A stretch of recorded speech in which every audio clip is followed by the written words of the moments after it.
الله أكبر. الحمد لله رب العالمين الرحمن الرحيم مالك يوم الدين إياك نعبد وإياك نستعين اهدنا الصراط المستقيم صراط الذين أنعمت عليهم غير المغضوب عليهم ولا الضالين. إليه يرد علم الساعة وما تخرج من ثمرات من أكمامها وما تحمل من أنثى ولا تضع إلا بعلمه ويوم يناديهم أين شركائي قالوا آذنا كما منا من شهيد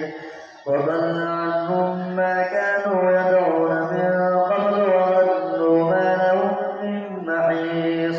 لا يسأم الإنسان من دعاء الخير وإن مسه الشر فيئوس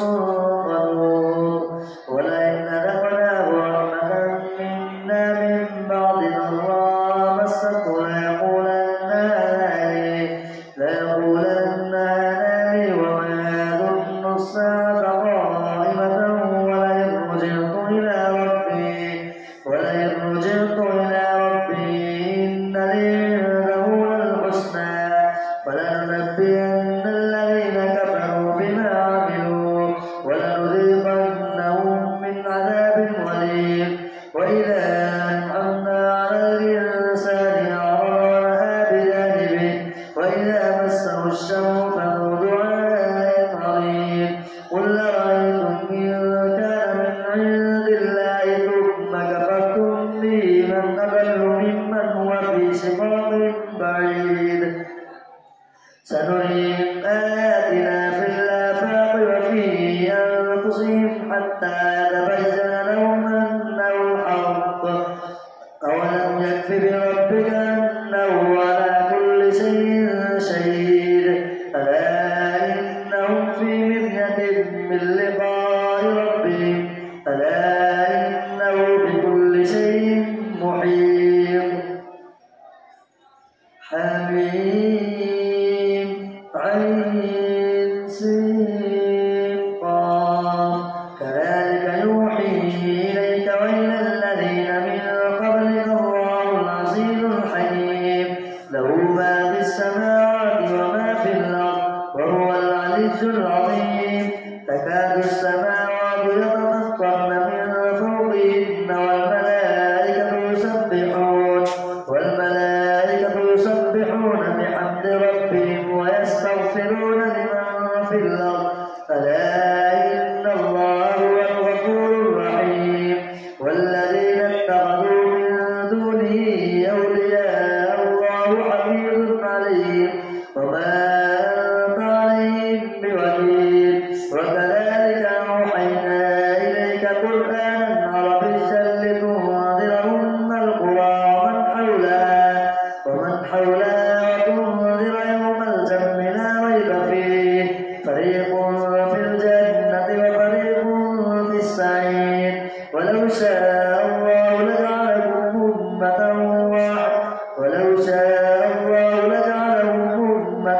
واحدة ولكن يدخل من يشاء في رحمته والظالمون ما لهم من ولي ولا نصير. أم اتخذوا من دونه أولياء فالله هو الولي وهو يحيي الموتى وهو على كل شيء قدير. وما اختلفتم فيه من شيء فحكمه إلى الله ذلكم الله ربي عليه توكلت وإليه أنيب. فاطر السماوات والأرض جعل لكم من أنفسكم أزواجا ومن الأنعام أزواجا يذرأكم فيه ليس كمثله شيء وهو السميع البصير. له مقاليد السماوات والأرض يبسط الرزق لمن يشاء ويقدر إنه بكل شيء عليم. شرع لكم من الدين ما وصى به نوحا والذي أوحينا إليك وما وصينا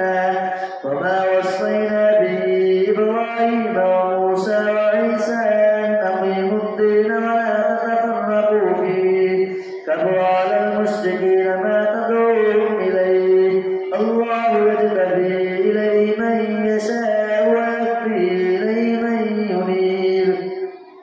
وما تفرقوا إلا من بعد ما جاءهم العلم بغيا بينهم ولولا كلمة سبقت من ربك إلى أجل مسمى لقضي بينهم وإن الذين أورثوا الكتاب من بعدهم لفي شك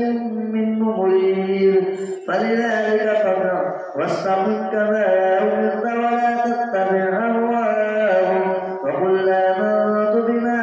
أنزل الله من كتاب وأمرت لأعدل بينهم الله ربنا وربكم لنا أعمالنا ولكم أعمالكم لا حجة بيننا وبينكم الله يجمع بيننا وإليه المصير والذين يحاجون في الله من بعد ما استجيب له حجتهم داحضة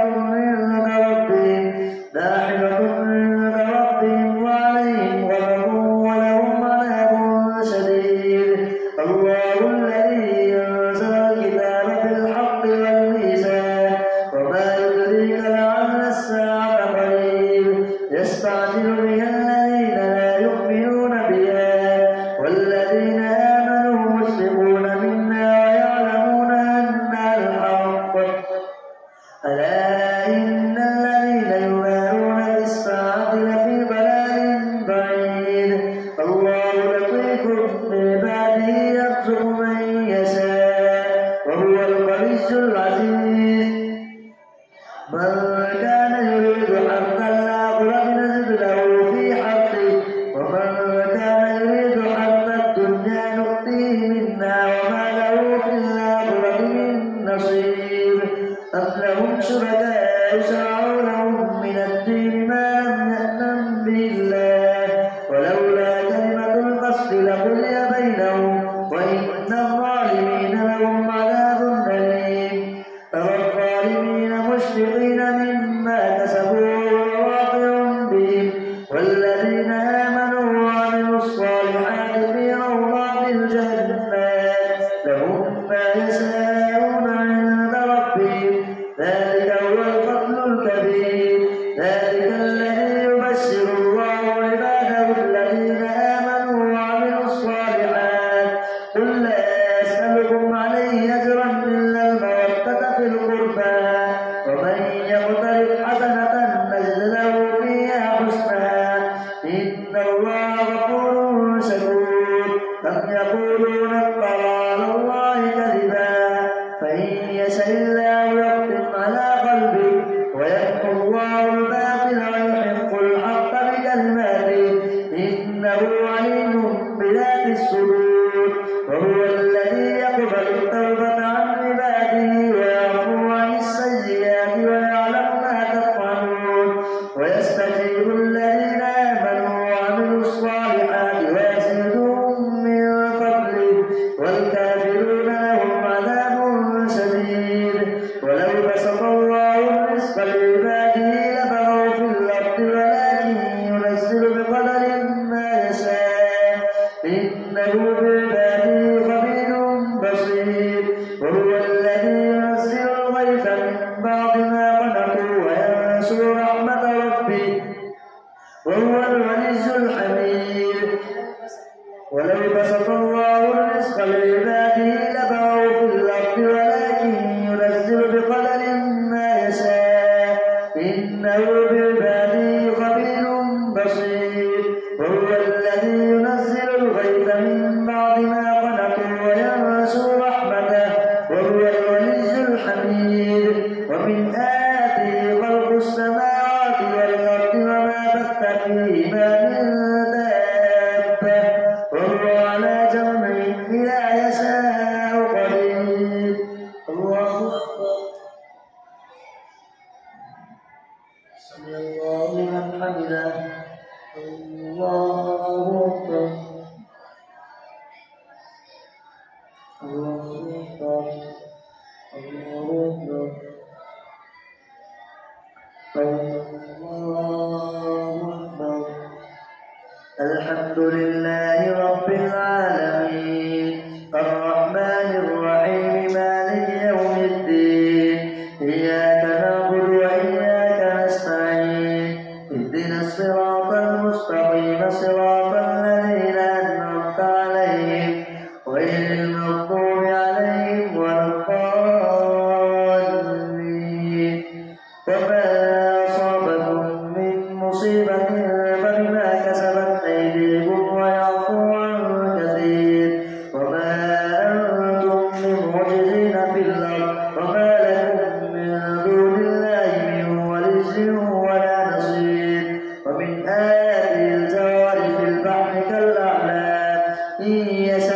يرسل الريح فيظللن رواكد على ظهره إن في ذلك لآيات لكل صبار شكور أو يوبقهن بما كسبوا ويعفو عن كثير ويعلم الذين يجادلون في آياتنا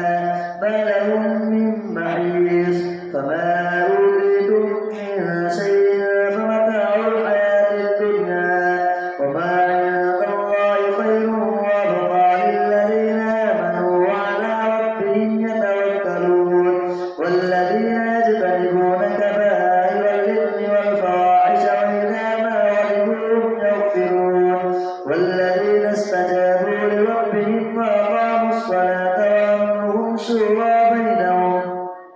ومما رزقناهم ينفقون والذين إذا أصابهم البغي هم ينتصرون وجزاء سيئة سيئة مثلها فمن عفا وأصلح فأجره على الله إنه لا يحب الظالمين ولمن انتصر بعد ظلمه فأولئك ما عليهم من سبيل إنما السبيل على الذين يظلمون الناس ويبغون في الأرض بغير الحق أولئك لهم عذاب أليم ولمن صبر وغفر إن ذلك لمن عزم الأمور ومن يضلل الله فما له من ولي من بعده وترى الظالمين لما رأوا العذاب يقولون هل لنا مرد من سبيل وتراهم يعرضون عليها خاشعين من الذل ينظرون من طرف خفيف وقال الذين آمنوا إن الخاسرين الذين خسروا أنفسهم وأهليهم يوم القيامة ألا إن الظالمين في عذاب مقيم وما كان لهم من أولياء ينصرونهم من دون الله ومن يضلل الله فما له من سبيل استجيبوا لربكم من قبل أن يأتي يوم لا مرد له من الله ما لكم من ملجأ يومئذ وما لكم من نكير فإن أعرضوا فما أرسلناك عليهم حفيظا إن عليك إلا البلاغ وإنا إذا أذقنا الإنسان منا رحمة فرح بها وإن تصبهم سيئة بما كسبت أيديهم فإن الإنسان كفور لله فإن أعرضوا فما أرسلناك عليهم حفيظا إن عليك إلا البلاغ وإنا إذا أذقنا الإنسان منا رحمة فرح بها وإن تصبهم سيئة بما كسبت أيديهم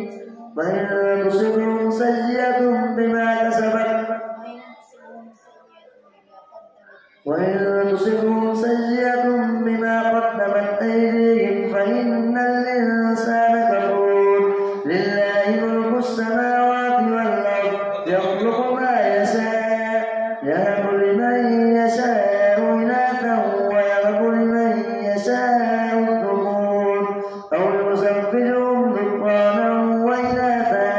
ويجعل من يشاء عقيما إنه عليم قدير وما كان لبشر أن يكلمه الله إلا وحيا أو من وراء حجاب أو يرسل رسولا فيوحي بإذنه ما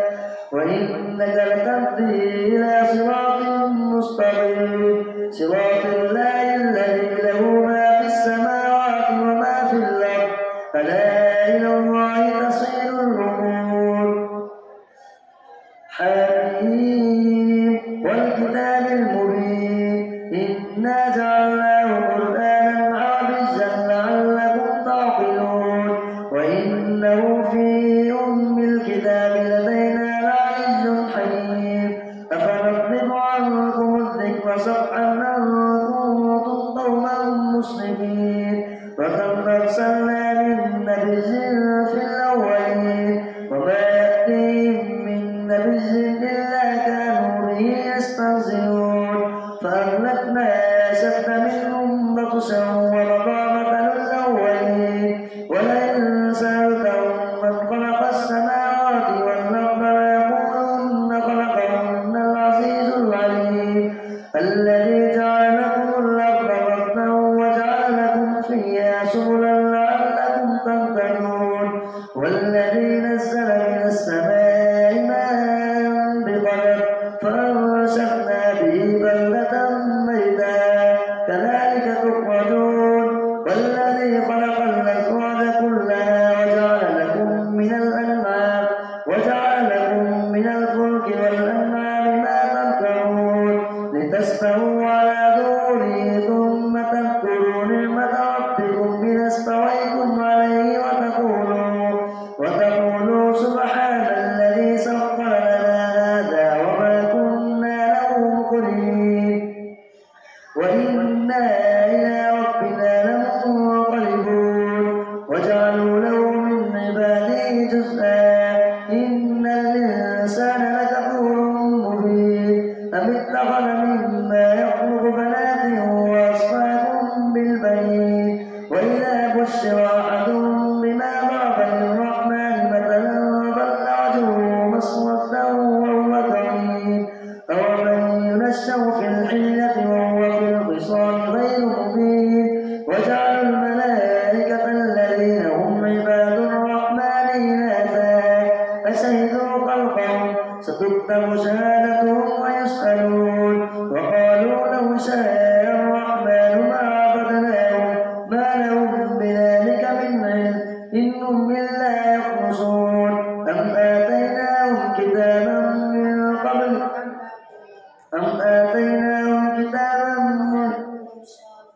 وقالوا لو شاء الرحمن ما عبدناهم ما لهم بذلك من علم إن هم إلا يخرصون أم آتيناهم كتابا من قبله فهم به مستمسكون